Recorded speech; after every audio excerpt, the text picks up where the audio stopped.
ఇక తెలంగాణలో municipal polling కి కౌంట్ డౌన్ మొదలైంది. ఇలాంటి పరిస్థితుల్లో అక్కడ జరిగిన ఒక సంఘటన పొలిటికల్ గా హాట్ టాపిక్ గా మారింది. ప్రధాన పార్టీ అభ్యర్థి సూసైడ్ చేసుకోవడం తీవ్ర ఉద్రిక్తతకు దారితీసింది. ఈ విషయం కాస్త గల్లీ నుంచి ఢిల్లీ దాకా పాకింది. ఇంతకు అక్కడ ఏం జరిగింది, ఏం జరగబోతోంది అనే ఉత్కంఠ అయితే కొనసాగుతోంది. మున్సిపల్ పోలింగ్ ముంగిట నారాయణపేట జిల్లా మక్తల్లో పొలిటికల్ హైటెన్షన్ ఏర్పడింది. 6వ వార్డులో బీజేపీ తరపున కౌన్సిలర్ అభ్యర్థిగా పోటీ చేస్తున్న మహదేవ్ ఆత్మహత్య చేసుకోవడం రాజకీయంగా అగ్గిరాజేస్తుంది. మహదేవ్ సూసైడ్ కి రాజకీయ ప్రత్యర్థుల వేధింపులే కారణమని, ముఖ్యంగా కాంగ్రెస్ నేతల బెదిరింపుల వల్లే ఈ ఘోరం జరిగిందని బీజేపీ నేతలు ఆరోపిస్తుండడం దుమారం రేపుతోంది. బీజేపీ ముఖ్యులు పరామర్శలకు రావడంతో లోకల్ పాలిటిక్స్ ఒక్కసారిగా వేడెక్కాయి. ఈ అంశంలో పోలీసుల విచారణ మొదలైనప్పటికీ కుటుంబ సభ్యులు బీజేపీ నేతలు చేస్తున్న ఆరోపణలు చర్చనీయాంశమవుతున్నాయి. నామినేషన్ వేసినప్పటి నుంచి మహదేవ్ ను ప్రత్యర్థులు భయభ్రాంతులకు గురిచేశారని కుటుంబ సభ్యులు ఆరోపిస్తున్నారు. మహదేవ్ ఉరివేసుకున్నారనే విషయం తెలియగానే బీజేపీ నేతలు భారీ సంఖ్యలో తరలి రావడంతో ఉద్రిక్త పరిస్థితులు ఏర్పడ్డాయి. మృతుడి కుటుంబాన్ని పరామర్శించిన రాష్ట్ర బీజేపీ అధ్యక్షుడు రామచంద్రరావు, ఎంపీ డీకే అరుణ ఇది కాంగ్రెస్ అరాచకానికి పరాకాష్ఠగా అభివర్ణించారు.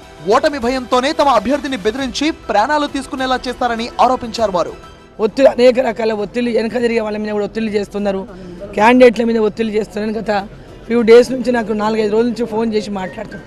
నేను ఎస్పీ గారికి కూడా ఫోన్ చేసి చెప్పిన. ఈ అంశాన్ని పార్లమెంట్ వేదికగా ప్రస్తావించారు కేంద్ర మంత్రి కిషన్ రెడ్డి. మున్సిపల్ ఎన్నికల్లో కాంగ్రెస్ పార్టీ అరాచకాలకు తెరలేపిందంటూ ఆయన విమర్శలు గుప్పించారు. సీఎం సొంత జిల్లాలో కిడ్నాపులు, బెదిరింపులతో ప్రత్యర్థులను ఇబ్బందులకు గురి చేస్తున్నారని సభ దృష్టికి తీసుకొచ్చారు మంత్రి.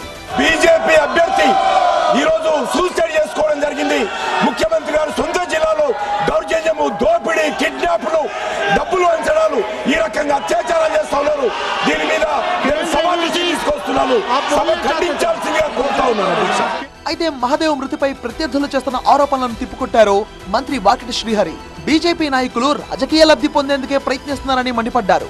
ఈ కేసులో లోతైన విచారణ జరగాలన్న మంత్రి తప్పు ఎవరు చేసినా శిక్ష పడాల్సిందే అని స్పష్టం చేశారు. ఏదైనా మాటలు బయటికి ఖచ్చితంగా నిజాలు బయటకు వస్తే, వచ్చిన తర్వాత ఆయన దగ్గర నేను మాట్లాడి ఉంటే కూడా చట్టపరంగా ఏ శిక్షకైనా నేను కూడా అర్హున్నే. నేనేమి రాజ్యాంగానికి అతీతుని కాదు, చట్టాలకు అతీతుని కాదు. గతంలో ఇదే మాదిరిగా ఒకసారి నర్వల చేశారు. ఆ నర్వల చేసినప్పుడు కూడా సేమ్ ప్రయత్నం చేశారు. ఓటమికి భయపడే మహదేవ్ సూసైడ్ చేసుకున్నారంటూ ఎఫ్ఐఆర్ లో తప్పుడు అంశాలు చేర్చారంటూ పోలీసులపైన బీజేపీ నాయకుల ఆరోపణలు గుప్పిస్తుండడం ఇప్పుడు చర్చనీయాంశమవుతోంది. అయితే ఆ ఆరోపణల్లో నిజం లేదని, ఎఫ్ఐఆర్ నమోదులో ఎవరి ప్రమేయం లేదని చెప్తున్నారు ఖాకీలు. మరి ఈ రోజు ఇప్పుడు నీకు రాగానే ఇక్కడ స్థానికంగా పోలీసులు ఎఫ్ఐఆర్ని కూడా మార్చడం జరిగింది. ఏంటంటే ఆమె సంతకం తీసుకున్న, చదువు రాదు ఆమెకు, దాంట్లో రాసి కింద సంతకం తీసుకున్నారు. దాంట్లో ఓడిపోతానన్న భయంతో నేను ఆత్మహత్య చేసుకున్నాడు మా ఆయన చెప్పి చెప్పడం జరిగింది.